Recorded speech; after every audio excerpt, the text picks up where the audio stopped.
Alright guys, sa mapagpalang araw sa inyong lahat, meron tayong reaction video dito sa ating idol na si Bonifacio Busita, Congressman Busita, at on signing BP impeachment complaint.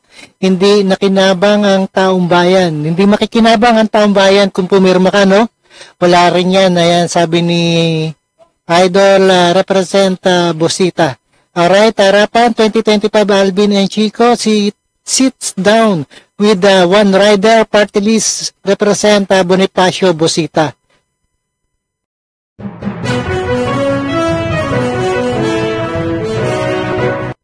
Alright guys, nakausap ng tapatan ni Alvin and Chico ang si Coronel Busita, no? Sa kanyang his stand on key national issue on his platform. He seek another legislative seat this time at the Senate this 2025 midterm election. At iboto natin yan, no? Si one party list rider ay tagapagtanggol ng motorista. Alright, let's get it on. Speaking of your party list, yung kasama mo, si Congressman Rog, voted for the impeachment of the Vice President. Ikaw naman did not sign the impeachment complaint. Paliwanag mo nga bakit? Una, kami sir ni Gutierrez, magkaibigan, magkasama. Walang sama ng loob sa ginawa ninyo? Nire-respeto namin ang isa't isa. Kung anong opinion niya, position niya. Wala kaming pakialaman. Yun nga lang ang problema, panay siya impeach, no? Kay Sara Duterte ang ginagawa. Iba talaga yung patakaran ni Bonifacio, no? Itong ating Congressman Busita, no? Pareha kaming may talent. Kay Gutierrez. May kakayan, may position, may paninindigan. Bakit si Colonel Busita hindi pumirma sa impeachment ni BP Sara? Objective. One, nagkandak na investigation ang House of Representatives. Yung Quadcom? Yes. Investigation in aid of legislation. Ibig sabihin, kung may nakitang problema, tanong, baka naman may iba pang problema. Confidential funds. Hindi naman Office of the Vice President lamang. So meaning, kailangan may nakita kang problema, magsulong ka ng batas na mariresolve yung problema. Why? O sige, assuming ipa-impeach natin si Vice President Sara, na-resolve ba yung problema? Makikinabang ba ang taong bayan? Hindi makikinabang ang taong bayan. Kaya po, tayo ay naninindigan na hindi tayo pumapabor sa impeachment. Pero linawin natin, hindi po kayo bata ng mga Duterte. Binanggit nyo kanina sa akin, hindi kung magkaibigan ba kayo, sanggan dikit ba kayo ng mga Duterte, o hindi nyo sila kilala? Kilala ko lang ang mga Duterte. Sa pangalan? Opo. Personal na close? Wala po. Wala po. Ako lang talaga, Sir Alvin, simula nung maging sundalo, magpulis, naging congressman, may prinsipyo at paninindigan ko. I do not care kung sino ang tatamaan. And you serve at the Philippine National Police during the time... Ayan, police yan, no? Dating coronel nga, si Busita. Kaya tapat sa Bureau of Plan yan, no? Kaya wala kayong magagawa kung ayaw niya pumirma. Tama. Of President Duterte. Yung Colonel... Okay. So, nang-witness mo yung Oplan Tokhang, nung kontrobersyal. And you were quoted as saying, sabi mo, hindi maganda yung Oplan Tokhang. May problema lang sa execution. Explain yourself. Sir, nabanggit mo hindi maganda. Maganda ang Oplan Tokhang. Yes, actually, Sir Alvin, maganda ang Tokhang. Pagka yung kapatid mo, may intelligence information na sangkot sa illegal drugs, kakatok. Sir Alvin, yung kapatid mo, may information kami na sangkot sa droga.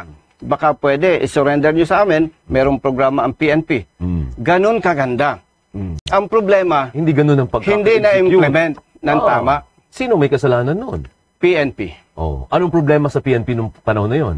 Alam mo, again, pare-pareho tayong Pilipino. Ang pinag-uusapan natin dito, yung kalagayan ng taong bayan. Nandiyan kasi yung pariyabangan pasikatan, pagalingan. Kaya ang nangyayari, nasasakripisyo ang maliliit nating mga kababayan. Bakit Sir Alvin? Sinasabi ko yan. Hindi man pwedeng magsalita ako sa'yo, baseless. Sabi ng DOJ, 20% ng illegal drug cases ang convicted. 20%.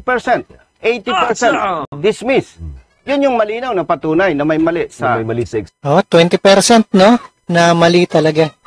So kung ikaw ang PNP chief noon, ano dapat ang ginawa mo? Na hindi nila ginawa ng leadership ng PNP? Wala na dapat patayan, paano ba? Una sir, dapat pag binigyan ka ng assignment, hindi kita kukotahan. Yun lang. Dapat binigyan kita ng assignment, may tiwala ako sa iyo. Do your best. Pag nakita ko, hindi ka non-performing asset ka, mahina ka, sibaking kita. Kasi, ang problema dyan, Sir Alvin, pag sinabi ko sa'yo, Alvin, kailangan meron kang accomplishment sa illegal drugs, 7 per week. No. Mayabang ka eh, pipilitin mo. Masasakripisyo, yung mahihina dating mga kababayan. Hihiramin ko yung sabi ni Secretary Remulla ng DOJ. Baka naman sasabihin, masyadong self-serving ako. Ano sabi ni Secretary Remulla? Hinuli ng Toscoin, Caracross, Tuesday, Thursday, drugs ang kaso. So, yan yung mga patunay, maliban doon sa statistics. Okay. Ngayon naman po, ang bilis na oras. Ngayon naman po, mga may init na usapin ng ating bansa at nais po namin malaman ang inyong pananaw at paninindigan sa mga ito. May 10 tanong sa inyong harapan. Maybe hindi natin maubos yung 10. Wala ng time. Subukan nating sagutin lahat sa abot ng ating kaya sa loob ng 6 minutes. Choose one. Ako magbabasa. O pwede rin ikaw. Basta malaman kung tama yung binasa mo. Ako na o ikaw? Ako. Yes. Ano po ang pananaw ninyo sa breakup ng Uniteen? Kasi lang super breakup na. Hindi maganda. Hindi naman sila nasakripisyo, pati tao. Dahil sila mga leaders, pero nag-away-away, sinong hipit? Yun dapat pinagsisilbihan, taong bayan. Okay. Another one. Marami-rami pa yan. Colonel, pabor ka ba na gawing legal ang divorce sa Pilipinas? And I'm so happy now na bring up itong another facet of your personality. Hindi transportation, hindi criminality. Something to do with relationship. With respect to late Congressman Lagman, ginagalang ko yung mga pumapabor. Okay. Pero hindi po ako pabor. Dahil? Napakahalaga ng pamilya. Okay.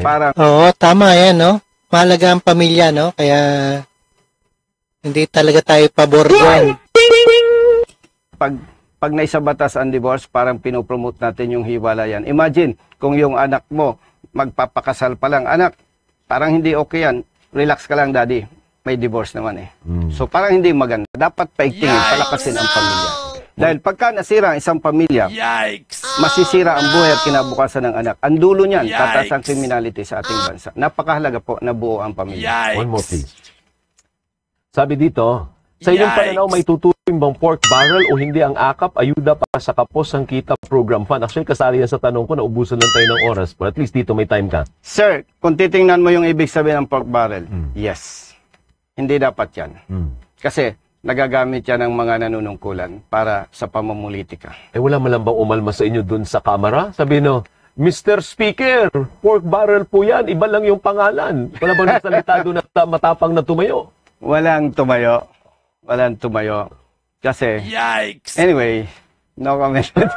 Baka mapasobra, malasi naman tayo. At saka hindi ko ugali yung bumenga ng kapwa na parang, you know. One more. Ito po. Ano ang masasabi mo sa pag-transmit ng impeachment complaint laban kay VP Sara Duterte sa Senado? Partly nasagot mo na, but if you want to add something, you can. Na-transmit na sa Senado. Pero ang latest, after SONA pa ma-action nun eh. Ang bola nasa Senado. At, you know, Sir Alvin, ang impeachment kasi political process. Oh, yes. Parang, with respect to other senators, sa mga senador at sa mga congressmen, political process, pag inanalyze mo, parang formality na lang yung procedures eh. Ang dulo niyan, butuhan eh. Madami ang kakampi mo, swerte mo. Kakaunti ang kakampi mo, mamalas. Ganun lang kasimple. Yes. Numbers game. One more. Ang tanong ay sa issue ng West Philippine Sea. Tama-tama, PNP ka galing. Tama ba ang ginawang pivot ng administrasyon sa US mula sa China? Kasi ang turing sa atin ng impression ng Duterte, pro-China tayo. Nung pumasok si Pangulo Marcos, pro-US naman tayo. Tama ba yun?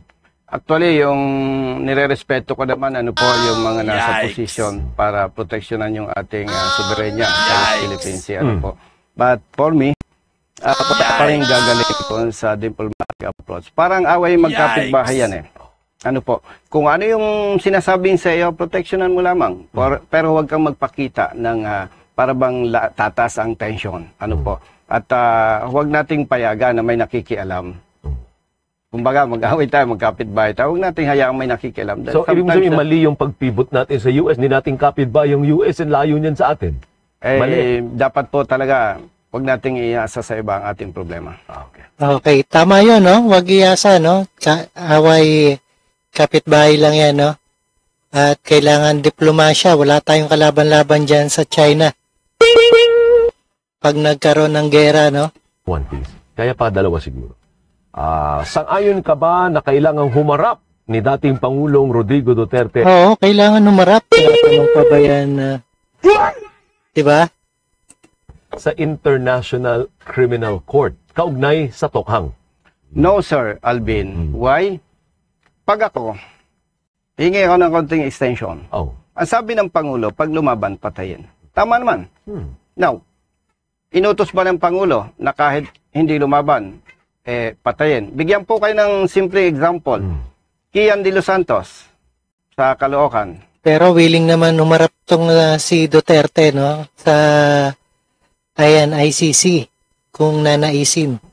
Buhay, pinatay, ang pulis, kinasuhan, na-dismiss, nakulong. Si President Duterte, hindi nakaalam.